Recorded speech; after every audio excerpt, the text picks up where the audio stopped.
2.5 hours from Boston, our first stop on the college road trip, the University of Massachusetts Amherst, home to roughly 23,000 undergrads. Students are drawn to UMass Amherst for the academics, but there is something else that makes their experience here extra special. Call it the icing on the cake, pun fully intended. For the last 4 years, UMass Amherst has topped the Princeton Review's list of best campus food. They do a great job here, so I usually am grabbing salads, chicken, vegetables. These days, cafeteria food is picture-worthy, but the food wasn't always gourmet here.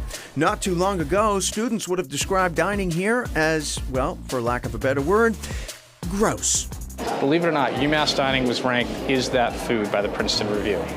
And over this period of time, we've transformed ourselves to be the #1 dining program in the nation. Garrett DeStefano is the Director of Dining Services at UMass Amherst, or the CFO, Chief Food Officer. It's an honor to be a part of this program. We serve on a daily basis around 50,000 meals. 4 residential dining commons are available to students, and more than 30 other grab-and-go options exist here. No matter where they choose to dine, DeStefano wants students to feel at home. Students are here with us for 15 or 16 weeks at a time. This is their kitchen. This is where they come to eat every day. So we have to not only be good, but we also have to be diverse. 33% of the 2019 freshman class identifies as African American, Latino, Asian, Hawaiian Pacific Islander, or Native American. Dining staff works with student ambassadors to bring new flavors to the dining hall. We're serving up to 15 different global cuisines. We have the Latin food station, we have the Italian, sushi, so I love how everyone can connect and feel more at home. Each dining hall serves 8,000 to 10,000 meals a day. DeStefano says the dining staff sources locally as much as possible to keep food fresh. Very fresh. It's all like very fresh, organic, farm, local food. There is something that comes close to the quality of food, the quality of service. A friendly staff and user-friendly UMass Dining app. The app includes an updated menu and tracks wait times at each dining location.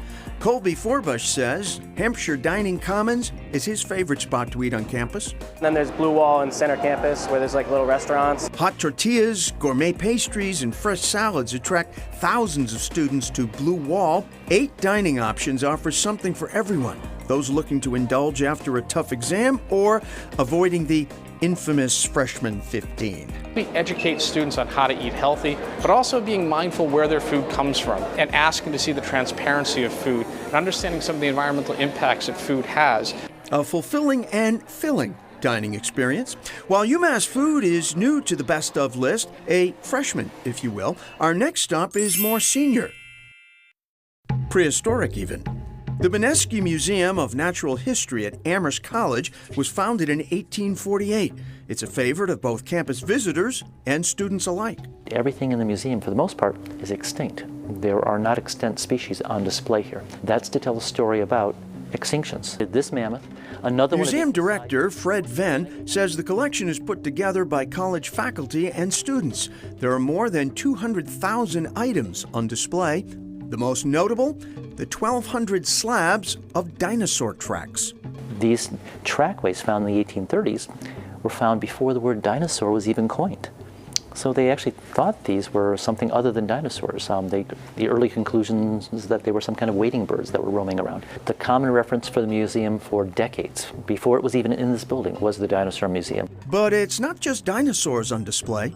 The mammoth that's behind me is really old. It's been on campus since 1925. More recently, maybe 2 or 3 years ago, the campus went through a process of selecting their first ever mascot. Over 50% of the people selected the mammoth as their mascot. So we have to think that maybe having one on campus influenced that vote a little bit. Venn says you don't have to be a student to take advantage of the museum and enjoy all the experiences offered. I think we probably extend ourselves out to people within about an hour and 15-minute radius of Amherst that will visit here on a regular basis. It's a research facility, and we do have researchers that come in here regularly to do their work within the museum. And the fascinating thing about that is they come in to do their work and they share what they're doing and connect our collection to their research. And of course, as we had mentioned at the beginning, a lot of New England colleges have announced they're going to go remote in response to the coronavirus threat. Yeah, including UMass, Olin, Emerson, and Amherst College. Many of the students actually will finish their classes this semester online. And it also creates an interesting situation for newly accepted students, because this is a time of year when prospective students visit the schools to figure out which one they want to go to. I've got one of those. Wondering what's going to happen. On this campus, a declaration of U.S. history.